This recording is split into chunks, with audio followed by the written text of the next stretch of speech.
તો માણસ પરેશાન છે, ઘરમાં બેઠો છે, પરંતુ માણસને પ્રેમ કરતી પ્રકૃતિ આજે ખીલી રહી છે। ગુજરાત પોલ્યુશન કંટ્રોલ બોર્ડનું સંશોધન એક સામે આવ્યું છે, જેમાં ગુજરાતની નદી હવે જીવંત બની રહી છે।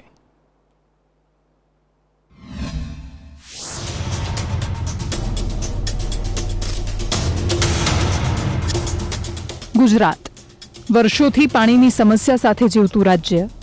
અહીંયા નર્મદા આવી અને ગુજરાતને જીવન મળ્યું, પણ જેણે જીવન આપ્યું એનું જીવન જ દરેકે છીનવી લીધું।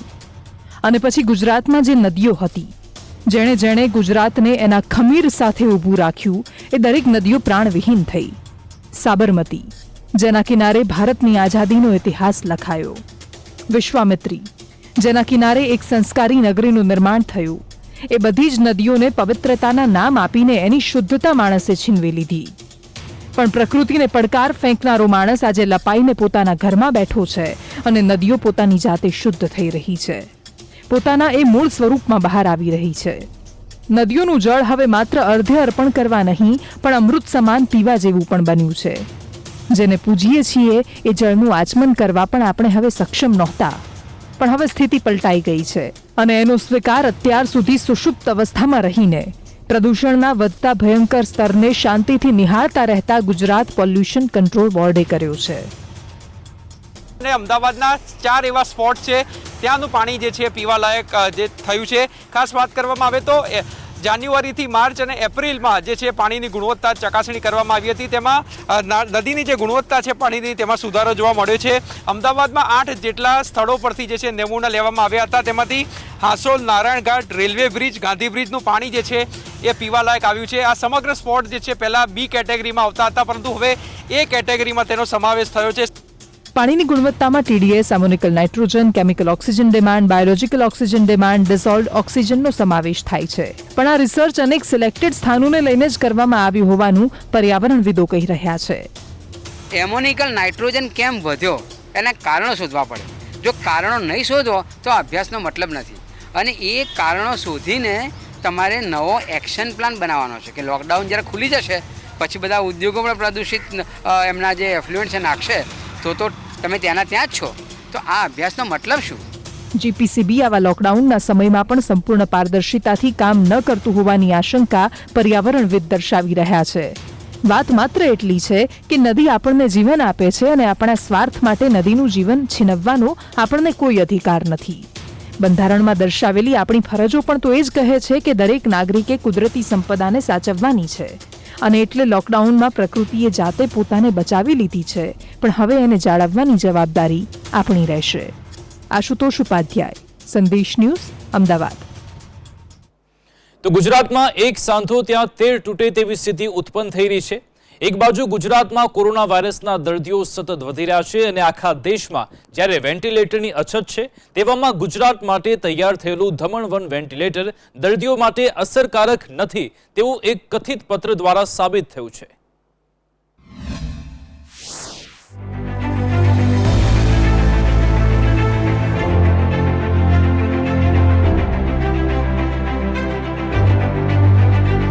કોરોના મહામારી સામે લડવા માટે દેશમાં વેન્ટિલેટરની અછત હોવાના રિપોર્ટ આપણે ઘણી જગ્યાએ જોયા હતા, અને તેના માટે કેન્દ્ર અને રાજ્યની સરકારોએ વિવિધ કંપનીઓ પાસે મદદ પણ માંગી હતી। ત્યારે રાજકોટની જાણીતી કંપની જ્યોતિ સીએનસીએ એ પડકારને ઝીલી માત્ર 10 દિવસના ગાળામાં ધમણ-1 નામનું વેન્ટિલેટર તૈયાર કર્યું હતું, અને ત્યારે એક આશાનું કિરણ પણ ચોક્કસ દેખાયું હતું। અને આ વેન્ટિલેટરની જાહેરાત ખુદ મુખ્યમંત્રી વિજય રૂપાણી દ્વારા કરવામાં આવી હતી, જેથી તેવું લાગતું હતું કે હવે ભારતને વેન્ટિલેટર માટે વિદેશી કંપનીઓની આગળ હાથ લાંબો કરવો નહીં પડે, પરંતુ આ તમામ આશાઓ પર હવે પાણી ફરી વળ્યું છે। ધમણના ધબકારા બંધ, સિવિલના તબીબી અધિક્ષકના પત્રથી થયો ખુલાસો। ધમણ-1 અને એજીવીએ વેન્ટિલેટર અસરકારક નથી, ફક્ત 10 દિવસમાં તૈયાર થયું હતું ધમણ-1।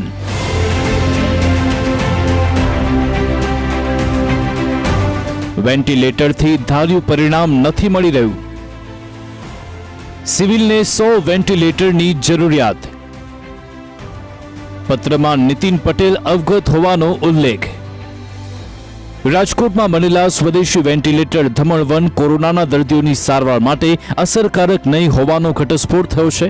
અમદાવાદ સિવિલ હોસ્પિટલ કેમ્પસ ખાતે નાયબ મુખ્યમંત્રી નીતિન પટેલની અધ્યક્ષતામાં ઉચ્ચ અધિકારીઓની બેઠક મળી હતી, જેમાં સિવિલના તબીબો દ્વારા આ અંગે લેખિત રજૂઆત કરાઈ હતી અને જણાવ્યું હતું કે ધમણ 1 અને એજીવીએ વેન્ટિલેટરનો કોવિડ-19ના દર્દીઓમાં ધાર્યું પરિણામ નથી મળી રહ્યું. આથી સિવિલની 1200 બેડની કોવિડ હોસ્પિટલમાં 50 અને કિડની હોસ્પિટલ માટે 50 એમ કુલ 100 હાઈ એન્ડ આઈસીયુ વેન્ટિલેટરની તાત્કાલિક જરૂરિયાત હોવાથી તે તાત્કાલિક આપવાની માંગણી કરી હતી. બ્યુરો રિપોર્ટ, સંદેશ ન્યૂઝ. તો ભારતમાં વેન્ટિલેટરની ખૂબ જ જરૂરિયાત હતી અને આ જ પડકાર રાજકોટની એક કંપનીએ ઝીલ્યો, પરંતુ આ વેન્ટિલેટર બનાવતી વખતે તેમાં કેટલીક ક્ષતિઓ રહી ગઈ છે અને તેના કારણે જ આ વેન્ટિલેટર ફેલ ગયું છે.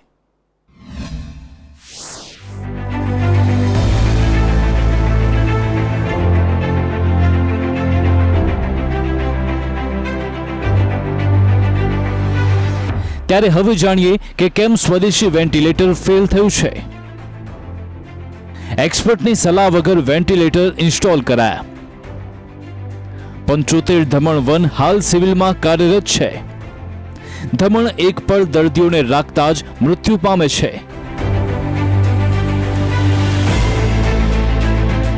તબીબો અત્યાર સુધી બોલ્યા નહીં. ધમણ 1ને ટ્રાયલ માટે રાખવામાં આવ્યું, પણ સિવિલમાં 350 થી વધુ મૃત્યુ થઈ ગયા. ધમણ 1 ફક્ત 10 દિવસમાં તૈયાર થયું. ધમણ 1ની કિંમત આશરે 1 લાખ રૂપિયા છે, જ્યારે સામાન્ય વેન્ટિલેટરની કિંમત આશરે 7 લાખ હોય છે. પરંતુ હવે સિવિલ હોસ્પિટલના તબીબોએ ધમણ 1ને રિજેક્ટ કર્યું છે. જો કે ધમણ 1 વેન્ટિલેટર સામાન્ય વેન્ટિલેટર જેવું નથી, પણ સાદા ઓક્સિજન કરતાં સારું છે. મહામારીની પરિસ્થિતિમાં હોસ્પિટલની જરૂરિયાતના આધારે આ સ્વદેશી વેન્ટિલેટર તૈયાર થયું હતું, પરંતુ ધમણ 1 બાદ ધમણ 2 અને ધમણ 3 પણ તૈયાર થઈ રહ્યા છે. ત્યારે તેમાં પણ કોઈ પ્રકારની કચાશ ન રહી જાય તેનું ધ્યાન રાખવું ખૂબ જરૂરી છે. બ્યુરો રિપોર્ટ, સંદેશ ન્યૂઝ. તો એક બાજુ આખા વિશ્વમાં કોરોનાનો હાહાકાર છે અને બીજી બાજુ એશિયાની સૌથી મોટી સિવિલ હોસ્પિટલની વાત કરીએ તો ત્યાં બેદરકારીની પરાકાષ્ઠા જોવા મળી. અમદાવાદમાં તાવ અને અન્ય બીમારીના તો દર્દી રજળે છે, પરંતુ 21મી સદીની સૌથી મોટી મહામારીના દર્દી પણ જાણે હોસ્પિટલમાં જઈને મોત ભાળતા હોય તેવા દ્રશ્યો સામે આવ્યા.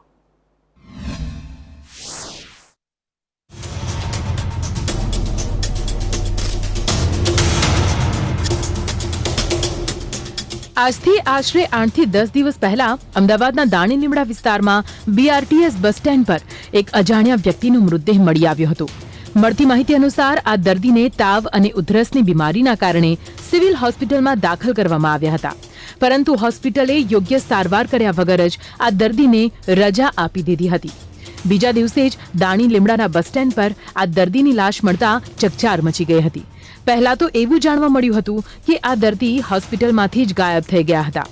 આ અહેવાલ મીડિયામાં પ્રસારિત થયા બાદ ઘેરા પ્રત્યાઘાત પડ્યા હતા. હોસ્પિટલથી લઈને સરકાર સામે પણ વિપક્ષ દ્વારા આકરા પ્રહાર કરવામાં આવ્યા હતા.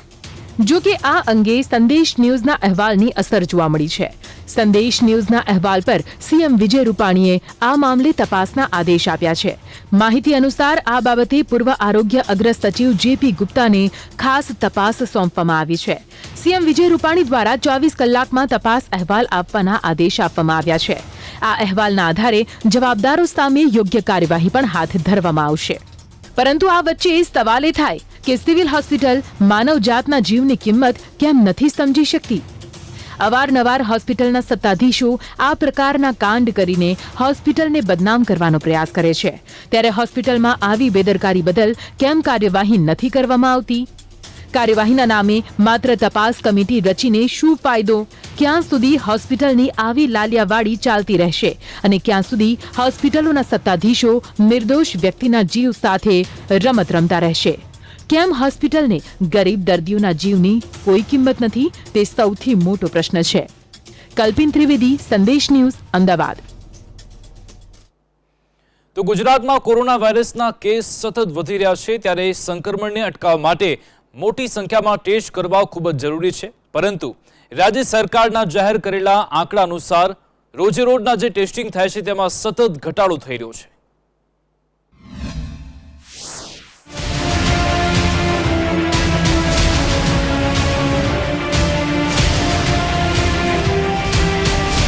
ગુજરાતમાં કોરોના વાયરસ ભયાનક રીતે વધી રહ્યો છે અને લોકડાઉનને પણ 50 દિવસ કરતાં વધારે સમય થઈ ચૂક્યો હોવાથી લોકો પણ ત્રાહિમામ પોકારી ગયા છે।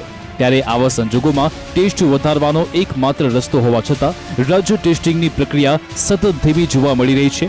ગુજરાત આખા દેશમાં કોરોના મામલે બીજા નંબરે છે અને આ પરિસ્થિતિ ખૂબ જ ચિંતાજનક છે। આખા દેશમાં જે કોરોનાથી પ્રભાવિત વિસ્તારો છે તેમાં અમદાવાદનો સમાવેશ થાય છે। અમદાવાદમાં કોરોના વાયરસના કેસ ભયાનક રીતે વધી રહ્યા છે અને તેમ છતાં અમદાવાદમાં ટેસ્ટની સંખ્યા ઘટાડવામાં આવી છે। અમદાવાદમાં ફક્ત છેલ્લા 4 દિવસના ટેસ્ટિંગની વિગત જાણીએ। 12 મેના રોજ 1227 ટેસ્ટ થયા, 13 મેના રોજ 1503 ટેસ્ટ, 14 મેના રોજ 1240 ટેસ્ટ અને 15 મેના રોજ 1045 ટેસ્ટ।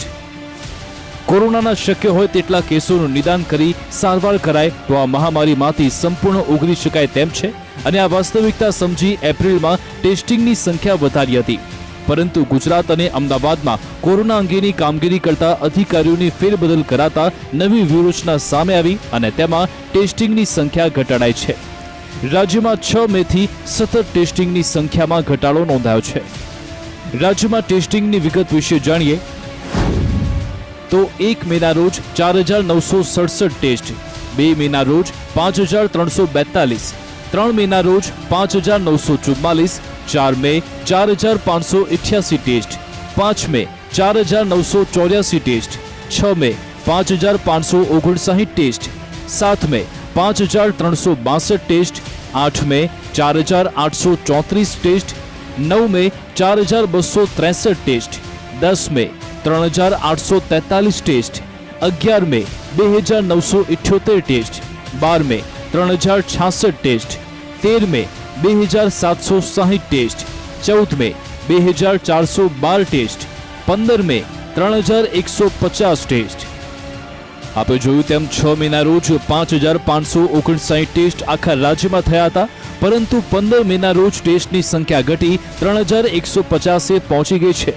સ્વાભાવિક છે કે સરકારી ચોપડે ઓછા આંકડા બતાવવા આ વ્યૂહરચના અપનાવાય છે, પરંતુ આવી વ્યૂહરચના મુશ્કેલ પરિસ્થિતિ ઊભી કરી શકે તેમ છે।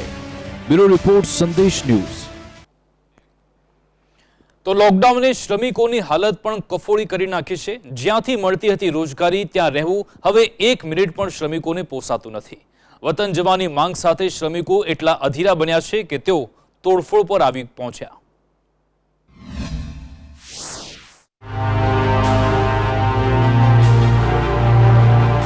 રસ્તા પર ઉતરી આવ્યું શ્રમિકોનું ટોળું।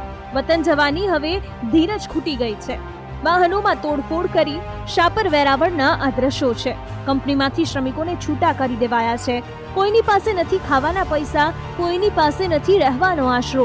નજર પહોંચે ત્યાં હજારોની સંખ્યામાં ઉમટી પડેલા શ્રમિકોની બસ એક જ માંગ છે કે તેમને વતન પરત મોકલો। सर अपने गांव जाना चाहते हैं। फोन आया था, हमें बुलाया गया था कि 17 तारीख को ट्रेन है। हम लोग आज 10-15 दिन से चक्कर काट रहे हैं, लेकिन हम लोगों को जाने का कोई सुविधा नहीं मिल रहा है। गांव जा रहे हैं कि हमारे बच्चे सही रहेंगे, वहीं पे अपना हम लोग कमाएं खाएंगे, खेती बाड़ी करेंगे, अपना करेंगे।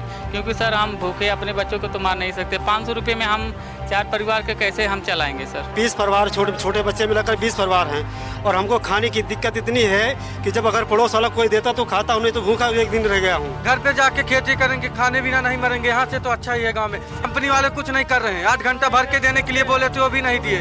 ना रूम भाड़ा दिए, ना खुराक की दिए। पैसा जमा करें, पैसा नहीं देते हैं सेठ लोग। 45,000 रुपये जमा है, वो भी नहीं देते हैं। कुछ मिल नहीं रहा है, खाने पीने का पगार तक नहीं मिला है सर। 3 महीने से हम लोग ऐसे पड़े हैं। साहब मैं गांव जाने था, मेरे को 1 महीना का पूरा पगार नहीं दिया, मेरे को निकाल दिया, बोले जाओ गाने जाओ, मेरे को कुछ खाने नहीं मिलता है। તો અમરાઈવાડી ખાતે પણ મોટી સંખ્યામાં શ્રમિકો વતન જવા એકઠા થયા। શ્રમિકોની એક જ માંગ કે તેમને બિહાર મોકલવામાં આવે। मैं आया था गांव से, एक दिन सिर्फ काम किया, 2 दिन से बैठ के खा, नहीं खाने को पैसा नहीं कुछ। जो मैं गाड़ी का टिकट का बुक करता हूँ, टिकट भी नहीं मिलता, कहता फूल है। वहाँ की सरकार सुन ही नहीं रही। हम लोग 3 बार 4 बार परेशान होकर जाते हैं यहाँ से रोज। ऐसा थोड़ी ना होता। वहाँ की सरकार को कितनी बार बोला गया है। हम गरीब लोग के पास कुछ पैसा नहीं है। हम लोग 1 दिन मजदूरी करते, 1 दिन खाने वाले। और यहाँ की नीतीश कुमार जो बिहार की, वो हमारी कुछ सेवा कर रही नहीं है। રાજકોટથી ગૌરવ દવે, અમદાવાદથી હાર્દિક ભટ્ટ, સંદેશ ન્યૂઝ। તો તો જે શ્રમિકો પાસે રહેઠાણ નથી તેમને રેન બસેરા મોકલવાનો આદેશ છે, પરંતુ શું ખરેખર શ્રમિકો રેન બસેરા પહોંચે છે ખરા? કેવી છે તેમની સ્થિતિ? આવું જોઈએ.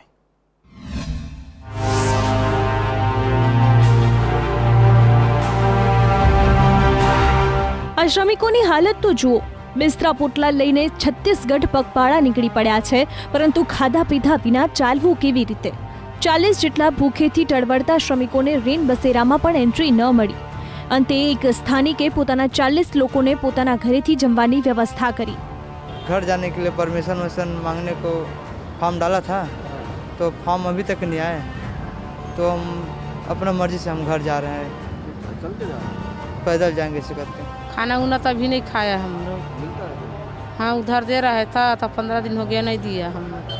तो कितना देर से बैठ के खा रहा है, ऐसा करके हम लोग नहीं दे रहे, तो पैसा भी नहीं दे रहा सब्जी के लिए, तो क्या करे, दूसरा छोरे खागा. उसके लिए हम लोग पैदल जा रहा है घर. खाना पीना ये फिर खाए नहीं है, और गाड़ी व्यवस्था कर देना घर जाने के लिए. 36 नाना लड़का छोड़ के आया हम, तो काम नहीं चल रहा है. 2-3 महीने हो गए बैठा है. आया है 15 दिन भर काम करे हैं. સુરતમાં 1500થી વધુ શ્રમિકોને કિમ પીપોદરા વિવર્સ એસોસિએશન દ્વારા સિટી બસ થકી રેલવે સ્ટેશન પહોંચાડાયા. આરોગ્ય વિભાગ દ્વારા તમામનું સ્ક્રીનિંગ કરવામાં આવ્યું. ત્યારે અન્ય શ્રમિકો પણ વતન જવા માટે થોડી ધીરજ રાખે. તમામને વતન મોકલવા સરકાર કટિબદ્ધ છે. અમદાવાદથી મિહિર દુધરેજિયા, સુરતથી આઝમ સાલે, સંદેશ ન્યૂઝ. લોકડાઉનના કારણે ઉદ્યોગોની સ્થિતિ કફોડી થઈ છે. સુરત ખાતે લોકડાઉન થયા બાદ વેપારીઓથી લઈ કામદારોની સ્થિતિ ખૂબ જ કફોડી થઈ છે. જરી ઉદ્યોગ, કાપડ ઉદ્યોગ, એમ્બ્રોઇડરી દરેકની સ્થિતિ અત્યારે મરણ પથારીઓ હોય તેવું લાગી રહ્યું છે.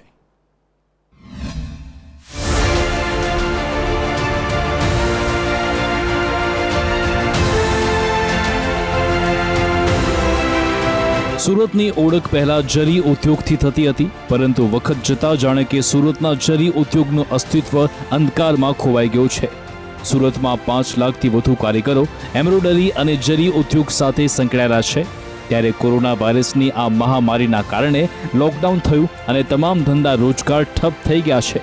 જેથી જ્યાં થોડું ઘણું પણ માર્કેટ ચાલતું હતું તેની પણ કમર તૂટી ગઈ. જેથી બેરોજગાર બનેલા કારીગરો પાસે જમવા માટે ના પૈસા છે, ના તો રહેવા માટે કોઈ આશરો, અને અંતે તેઓ પોતાના પરિવાર પાસે વતન જવા મજબૂર થયા છે. यहाँ पे काम होगा कब नहीं, उसका कुछ गारंटी नहीं है. इसके लिए हम लोग घर जाने का जरूरी है. और जब तक हम लोग यहाँ रहेगा, खाने पीने का कुछ जुगाड़ नहीं है, कुछ नहीं है, कैसे क्या करेंगे. देख ली लॉकडाउन को अभी पहली बार हुआ, दूसरी बार या तीसरी बार भी हो गया, चौथा बार भी हो गया. हमको कोई भी कंपनी वाला तो नहीं दे रहे पैसा. खुद का जो कमाते इतना ही खाते हैं. अभी तो लॉकडाउन की वजह से हम लोग का पैसा भी नहीं है, हम घर जा रहे हैं अभी. આ બધાની વચ્ચે સૌથી ખરાબ હાલત આમ તો સુરતના કાપડ વેપારીઓની છે કે જેમના ભરોસે અનેક કારીગરો અને તેમના પરિવારનો ભરણ પોષણનો આશરો છે. બીજી બાજુ કારીગરોની ફરિયાદ પણ વેપારીઓને મળતા વેપારીઓ પણ નિરાશ થઈ જાય છે. तो लगभग कारीगर है वो गांव जा चुके हैं. अगर हम संख्या वाइज बात करें तो सूरत के अंदर लगभग 5 लाख कारीगर जो है वो एम्ब्रॉयडरी के मशीन से जुड़े हुए हैं, एम्ब्रॉयडरी वाले कार्यक्रम से जुड़े हुए हैं. इस लॉकडाउन के कारण 5 लाख एम्ब्रॉयडरी के कारीगर, 2 लाख एम्ब्रॉयडरी मशीन से ज़्यादा मशीन अभी बंद पड़ी है. और जहाँ तक मुझे लग रहा है लॉकडाउन खुलने के बाद में भी ये यथावत होने में काफ़ी समय लेगा. કાપડના વેપારીઓ માની રહ્યા છે કે લોકડાઉન ખુલ્યા બાદ પણ પરિસ્થિતિ નિયંત્રણમાં આવતા સમય લાગશે. બીજી બાજુ લોકડાઉનમાં ઘણા સમયથી મશીનો બંધ રહેતા તેમાં પણ મુશ્કેલી સર્જાવાની શક્યતા છે. અને જો લોકડાઉન ખુલી પણ જાય તો કારીગરો વગર કામ શરૂ કેવી રીતે કરશે તે સવાલ પણ તેમને સતાવી રહ્યો છે. લોકડાઉન થયા બાદ સુરત ખાતે દરેકની સ્થિતિ ખૂબ જ ખરાબ થઈ ગઈ છે, ખાસ કરીને ઉદ્યોગોની. અને એની અંદર જે કાપડ ઉદ્યોગ છે એમાં કાપડ ઉદ્યોગના કાપડ માર્કેટોની સ્થિતિ, કાપડ વેપારીઓની સ્થિતિ અને ખાસ મજૂરોની સ્થિતિ ખૂબ જ કફોડી છે. લોકડાઉન જો ખુલી બી જશે ને ત્યારબાદ પણ અનેક ફરિયાદો ઉઠશે, ત્યારે કામ તો ઓછું હશે જ, સાથે સાથે આર્થિક સ્થિતિ પણ ખૂબ જ ખરાબ જે છે કાપડ ઉદ્યોગની જોવા મળશે અને વેપારી સહિત કામદારોની સ્થિતિ ઉપર એક મોટો અસર અહીંયા જોવા મળશે. કેમેરામેન ભૂષણ ચૌધરીની સાથે રાવ્યા સાલે, સંદેશ ન્યૂઝ, સુરત. કોરોનાના કેસનું પ્રમાણ ઘટતા કારખાના હવે પુનઃ શરૂ થવા જઈ રહ્યા છે.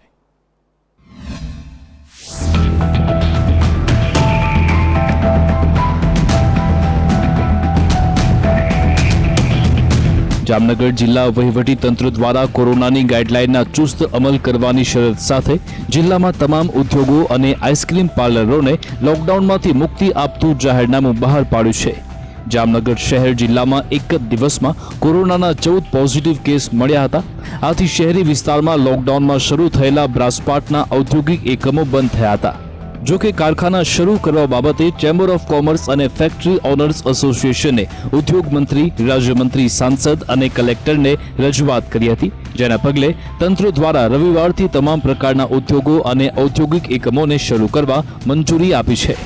જામનગર જિલ્લાની અંદર તમામ પ્રકારના ઉદ્યોગો છે એ પોતાના કારખાનાઓ અને ફેક્ટરીઓ અને ઔદ્યોગિક એકમો ચાલુ કરી શકશે. તમામ ઔદ્યોગિક એકમોએ એ ખાસ ખાતરી કરવાની રહેશે કે એમના કાર્યના સ્થળે જે કોવિડ-19 અંગેની માર્ગદર્શિકાઓ જે છે સરકારશ્રીની એ મુજબ સોશિયલ ડિસ્ટન્સિંગ અને સેનિટાઇઝેશન અને કામદારોને પણ યોગ્ય રીતે એની સમજ આપવામાં આવે અને એનું સતત પાલન કરવામાં આવે.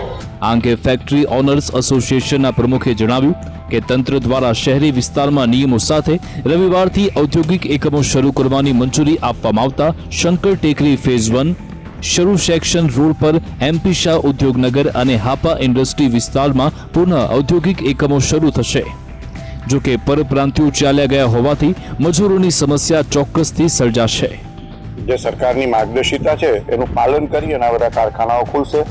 આશરે જામનગરમાં બ્રાસપાટ ઇન્ડસ્ટ્રીઝની જ્યાં સુધી વાત થાય ત્યાં સુધી 5,000 કારખાનાઓ છે અને એમાં 1 લાખ જેવા શ્રમિકો કામ કરે છે. આ ખુલતા કારખાનાદારોમાં પણ આનંદની લાગણી છે અને શ્રમિકોને પણ જે ઘરે બેઠા હતા એમને હવે પોતાના જીવન નિર્વાહ માટે રોજગારી મળી રહેશે. જામનગર શહેર તેમજ અન્ય વિસ્તારમાં સામાજિક અંતર, માસ્ક સહિતના નિયમો સાથે ઔદ્યોગિક એકમો શરૂ થયા છે, પરંતુ હજારો પરપ્રાંતીય શ્રમિકો વતન જતા બ્રાસપાટના કારખાનામાં મજૂરોની સમસ્યા રહેશે, જેના કારણે ઉત્પાદન અને કામ પર અસર પડશે તેમ કારખાનેદારોએ જણાવ્યું હતું. ઉપેન્દ્ર ગોહિલ, સંદેશ ન્યૂઝ, જામનગર. લોકડાઉન 4ની વાત કરીએ તો તેમાં રાજ્યમાં કેટલાક ઉદ્યોગો શરૂ કરવાની મંજૂરી છે, પરંતુ ભાવનગરના પ્લાસ્ટિક ઉદ્યોગને શરૂ કરવાની મંજૂરી ન મળતા પ્લાસ્ટિક ઉદ્યોગને શરૂ કેમ કરવો જોઈએ તે પણ જોવું ખૂબ જ જરૂરી છે.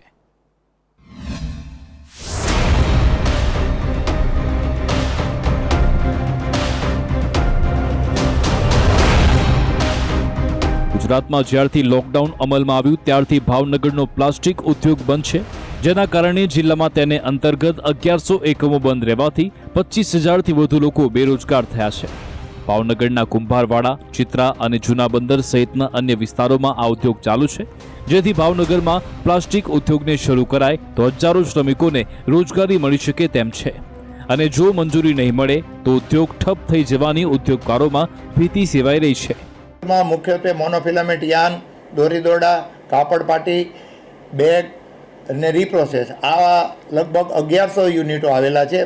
250 જેટલા મોનોફિલામેન્ટ યાન ઉત્પાદકો, 50 જેટલા રીપ્રોસેસ અને બેગ બનાવનારો, 300 જેટલા કાપડનું જોબર કરીને મજૂરીથી બનાવનારી લૂમ્સ છે અને 400 જેટલી લૂમ્સ નિવાર પાટી બનાવવાની છે.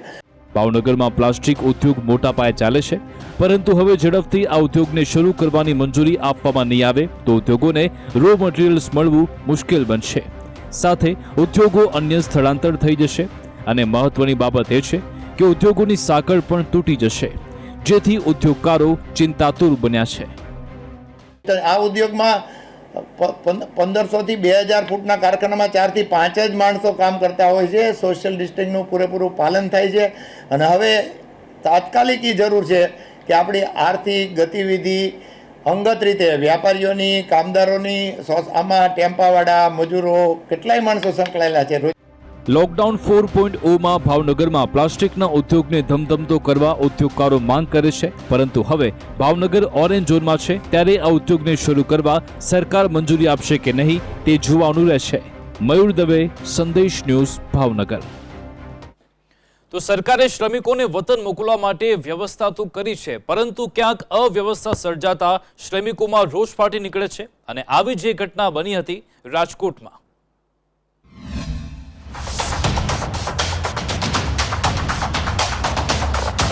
રાજ્યમાંથી લાખોની સંખ્યામાં પરપ્રાંતિયોને પોતાના વતન પહોંચાડવામાં આવી રહ્યા છે, ત્યારે રાજકોટના શાપર વેરાવળ ઇન્ડસ્ટ્રીયલ ઝોનમાં મોટી સંખ્યામાં પરપ્રાંતીય શ્રમિકો એકઠા થઈ હોબાળો મચાવી રહ્યા હતા અને ખાનગી ચેનલના પત્રકાર પર તે તમામે હુમલો કર્યો. સાથે જ જિલ્લા પોલીસ વડા પર પણ શ્રમિકોએ હુમલો કર્યો હતો. આ શ્રમિકોની એક જ માંગ હતી કે તેઓને વતન જવા દેવામાં આવે. આ પરપ્રાંતીય શ્રમિકોમાં પોતાના વતન જવાની ટ્રેનનો સમય બદલાવાને લઈને અસમંજસની સ્થિતિ સર્જાઈ હતી અને બેકાબુ બનેલા શ્રમિકોએ રસ્તા પર ચક્કાજામ કરી ગાડીઓના કાચ તોડ્યા હતા. જો કે આ સમયે ત્યાં રિપોર્ટિંગ કરવા ગયેલા ખાનગી ચેનલના પત્રકાર પર પણ શ્રમિકોએ હુમલો કર્યો હતો. એટલું જ નહીં, પોલીસ પર પણ પથ્થરમારો કરવામાં આવ્યો હતો. સ્થિતિ બેકાબુ બનતા વધુ પોલીસ કાફલો બોલાવવામાં આવ્યો અને જિલ્લા પોલીસ વડા પણ ત્યાં પહોંચ્યા હતા અને શ્રમિકોને સમજાવવાનો પ્રયાસ કર્યો હતો, પરંતુ શ્રમિકોએ જિલ્લા પોલીસ વડા પર પણ હુમલો કર્યો હતો. અલગ અલગ ટીમો બનાવી, જેટલા પણ પુરાવા અમારી પાસે અવેલેબલ હતા, જેટલા પણ ક્લિપિંગ્સ અમારી પાસે અવેલેબલ હતા, એ તમામમાંથી માણસોને આઈડેન્ટિફાઈ કરી અને 29 જેટલા મુખ્ય આરોપીઓને અત્યાર સુધી પોલીસે પકડી લીધા છે. બીજાને પણ આઈડેન્ટિફિકેશનની કાર્યવાહી અત્યારે ચાલુ છે એ લોકો ઉપર, અને ટૂંક સમયમાં એ લોકોને પણ પકડવામાં આવશે. અને જે લોકોની એ બનાવમાં, એટલા ગંભીર બનાવમાં મુખ્ય ભૂમિકા હશે એ તમામના ઉપર પાસાની કાર્યવાહી પણ કરવામાં આવશે. શાપર વેરાવળમાં પ્રથમ આ પ્રકારની ઘટના બની છે.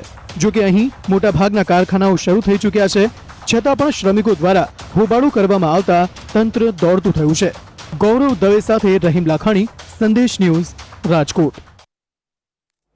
પરપ્રાંતીય શ્રમિકો માટે ગુજરાત સરકારની જે વ્યવસ્થા છે તેમાં અત્યાર સુધીમાં ગુજરાતથી 447 ટ્રેન દોડી છે, જેમાં 447 ટ્રેનમાં કુલ 6.26 લાખ શ્રમિકોને વતન મોકલ્યા છે અને વધુ 29 ટ્રેનથી 46,000 શ્રમિકોને વતન મોકલાશે.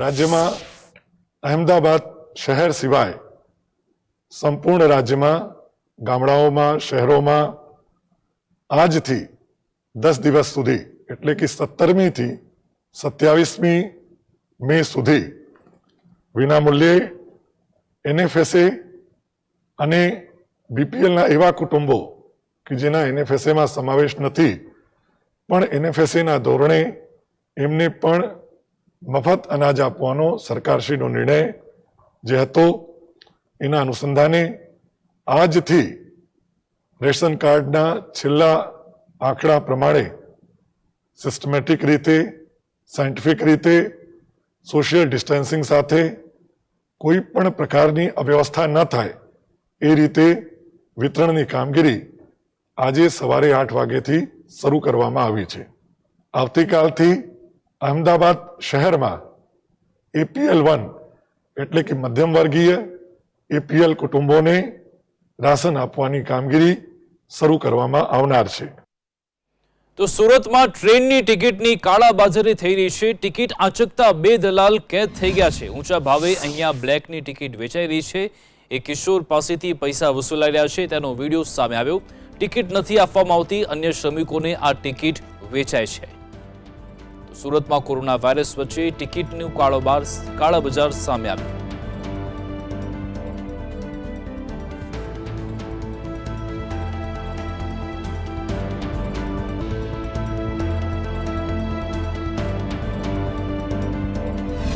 चमन भाई, कितना लोगों का टिकट दिया था आपने?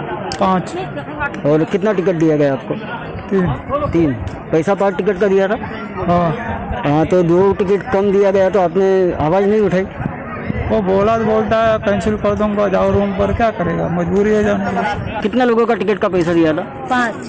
और कितना टिकट लिया आपको? 3. क्या कहा गया आपको? बोला कि 5 टिकट मिलेगा. 5 टिकट के बच्चे नहीं जा पाएंगे. नहीं तो फिर आपको 3 टिकट दिया है, तो फिर ये बच्चों को कैसे बिठाए? क्या बोला उसने? वो बोला कि बैठाएंगे. कैसे बिठाएंगे, क्या कहा उन्होंने? बोले कि बैठाएंगे, अब क्या मालूम उसके आगे क्या करेंगे. और जो 2 टिकट कम दिया तो उसका पैसा आपको लौटाया? नहीं दिया. नहीं दिया? नहीं. क्या कहा पैसे का? आपने मांगा उनसे पैसा? मांगा तो बोल रहे हैं कि करोगे तो नहीं देंगे, बैठाएंगे ना चल के. हम लोग 17 लोग हैं. 17 लोग हैं. अच्छा, बच्चे कितने हैं उसमें? बच्चे एक बच्चे का टिकट लिया गया? टिकट लिए है. तो आपके पास टिकट है या नहीं है? नहीं, टिकट नहीं है. तो क्यों टिकट आपने मांगा नहीं उनसे बच्ची का? दिए थे, फिर वापस ले लिए. क्या कहा आपसे? बोले कि बाप टिकट में ज्वाइंट है, एडजस्ट है। अच्छा, और पैसा दिया फिर उस टिकट का आपको वापस? नहीं दिया। એક બાજુ આખા વિશ્વમાં કોરોનાનો હાહાકાર છે તો બીજી બાજુ એશિયાની સૌથી મોટી હોસ્પિટલ સિવિલમાં બેદરકારીની પરાકાષ્ઠા જોવા મળી. અમદાવાદમાં તાવ અને અન્ય બીમારીના તો દર્દી રજળે છે, પરંતુ 21મી સદીની સૌથી મોટી મહામારીના દર્દી પણ જાણે કે હોસ્પિટલમાં જઈ મોત ભાળતા હોય તેવા દ્રશ્યો સામે આવ્યા.